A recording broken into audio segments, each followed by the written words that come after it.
ঘুম না ভাঙতে ভাঙতেই এই যে সংসারের এত ছুটোছুটি করে কাজকর্ম সময় মতো সকলকে ভালো রাখার এই যে প্রচেষ্টা, এত এনার্জি পাই কোথা থেকে বলুন তো? নমস্কার বন্ধুরা, আমি অনু।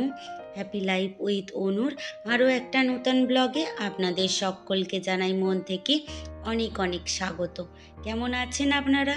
আর সকালবেলায় শুরুটা করলাম টিফিন দিয়ে। পেট পূজা তো কাম দুঝা, কথাই বলে আগে পেট পুজো তারপরে অন্য কিছু। তো সকালে চা খাওয়া হয়ে গেছিল, আজকে করে নিচ্ছি সুজির উপমা। আপনাদের দাদাভাইও বেরিয়ে গেছে, মাও বেরিয়ে গেছে স্কুলে, আর তাদের জন্য টিফিন করে দিয়েছিলাম, আর আমার জন্য একটু সুজির উপমা করে নিচ্ছি। আর কিছুটা থাকবে যদিও, সবটা আমার জন্যও না, এবার মা যদি স্কুল থেকে এসে খাবো বলে তার জন্য কিছুটা থাকবে। আর এখানে সর্ষে ফোড়ন দিয়েছি, তার উপরে দিয়ে দিলাম পেঁয়াজ কুচিগুলো। এখানে দুটো কারি পাতা দিলে ভালো হতো, গাছ থেকে তুলে আনা ঝামেলার জন্য আর দিতে পারলাম না। তাড়াহুড়ো করে করছি, এখনও বাকি অনেক কাজকর্ম রয়েছে। আর কিছু সবজি কেটে নিয়েছি, সেগুলোই আস্তে আস্তে দিয়ে দেব। কেটেছিলাম গাজর, বিম আর মটরশুঁটি। আর এইভাবে যদি টিফিনে বা বয়স্কদের বলুন বা নিজেরা যদি একটুখানি সকালবেলা টিফিন তৈরি করা হয়, রোজ পরোটা, লুচি, রুটির থেকেও শরীরের পক্ষেও খুব উপকারী। আর এই সব সবজিগুলো বাচ্চাদের জন্য ভীষণ হেলদি। তো সামান্য অল্প সাদা তেল দিয়েই এই রান্নাটা করছি। অল্প পরিমাণে লবণ দিলাম যাতে সবজিগুলো একটু মজে আসে আর সিদ্ধ হয়। আর যেহেতু বিম কড়াই মটরশুঁটি রয়েছে, হালকা করে একটু জল দিলাম, আর এই জলটা ফুটে যেতেই সুজিগুলো দিয়ে দেব। সুজি তো শুকনো খোলায় আগেই ভেজে নিয়েছি, দেখিয়েছিলাম। অল্প পরিমাণে চিনি দিলাম। আমি কোনো রেসিপি শেখাচ্ছি না, আমার যদিও এটা একটা ব্লগ চ্যানেল, তবুও আমি সকালবেলা ব্রেকফাস্টটা কিভাবে করলাম সেইটুখানি আপনাদের সঙ্গে শেয়ার করছি। আর যদি কারোর কোনো উপকারে আসতে পারে সেই সদিচ্ছাটা তো মনে রয়েইছে। তারপরে সুজিগুলো দিয়ে ভালো করে ফুটিয়ে নিলাম। আর লবণ মিষ্টি তো আগেই দেয়া ছিল, এবার বেশ শুকনো শুকনো করে নাবিয়ে নিলে আমার সুজির উপমাটা রেডি হয়ে যাবে। আর এটা কিন্তু পেট ভর্তিও থাকে অনেকক্ষণ, আর কাজ করতেও ভীষণ সুবিধা হয়। কয়েকটা বাদাম ছিল, সেগুলোও ভেজে দিয়েছিলাম। এই যে ধোঁয়া ওটা গরম গরম সুজির উপমা আমার হয়ে গেছে। সাধারণভাবেও করা যায়, আবার এইভাবে সবজি দিয়ে করলে খুব উপকারী।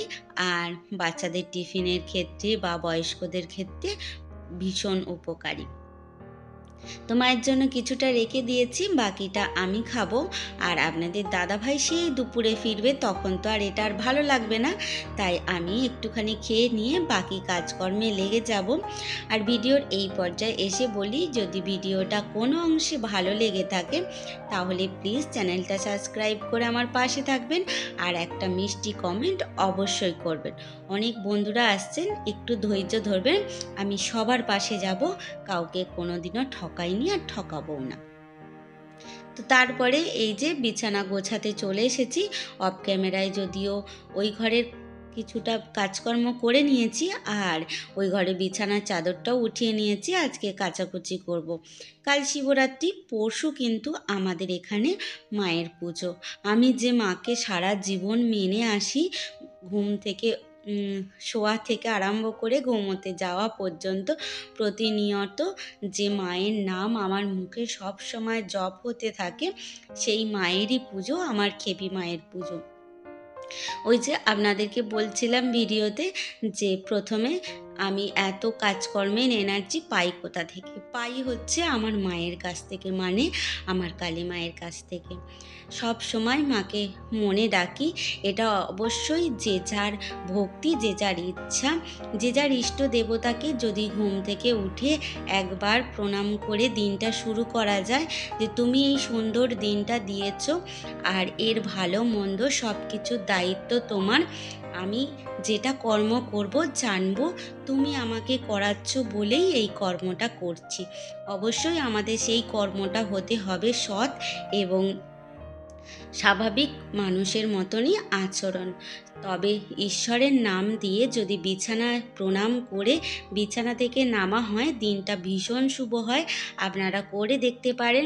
আমি বলছি না যে মায়ের নামই নিতে হবে, আপনাদের যে ইষ্ট দেবতা পছন্দ বা আপনি যাকে মানেন, অবশ্যই যার ধর্ম নির্বিশেষে সে তার ধর্মের সেই ইষ্ট দেবতাকে বা সেই ঠাকুরকে প্রণাম করে দিনটা শুরু করতে পারে।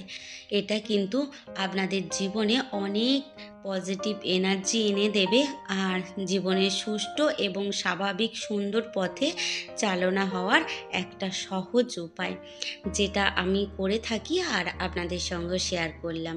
আর এই যে এটা হচ্ছে আমাদের গাছের ব্রোকলি, আমাদের জমিতে হয়েছিল, আপনাদের সঙ্গে দেখানো হয়নি, তো কাল বিকেলবেলা আনা হয়েছে। আজকে করব মাছ দিয়ে এই ব্রোকলি দিয়ে ঝোল। তো দেখতে পেলেন ব্রোকলিগুলো কেটে কুটে ঠিক করে নিয়েছিলাম, মাছগুলো ভেজে নিয়েছি, এর মধ্যে ভাতও হয়ে গেছে।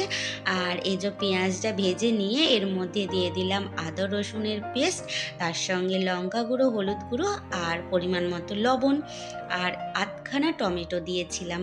বেশি টক এই সবজিটার মধ্যে চলে না, অবশ্যই যে যার পছন্দ সে সেরকম হিসাবে মশলাপাতি কমিয়ে বা বাড়িয়ে নিতে পারে। কেননা আমি যেভাবে হালকা করে রান্না করি সেইভাবেই আপনাদের সঙ্গে শেয়ার করছি। ওই যে একটা কথায় বলে, পর ইচ্ছায় পড়ো আর আপন ইচ্ছায় খাও, সেই রকমই রান্নাটা হয় নিজের ইচ্ছা মতো, নিজেদের স্বাদ অনুযায়ী, বাড়ির কে কেমন পছন্দ করে সেই হিসাবে। মশলাটা আলুটা আমার কষানো হয়ে গেছিলো, এরপরে কিন্তু ব্রোকলিগুলো তুলে দেব। আগে থাকতে ভেজে নিচ্ছি না, কেননা এই কপি এমনিই নরম হয়, আর খুব একটা মানে ভাজা করে রান্না করলে আমার কাছে ভালো লাগে না, তাই একটুখানি এইভাবে কষিয়ে নেব, তাহলেই কিন্তু হয়ে যাবে। আর যে কথাটা আপনাদেরকে আগেও বলছিলাম, যে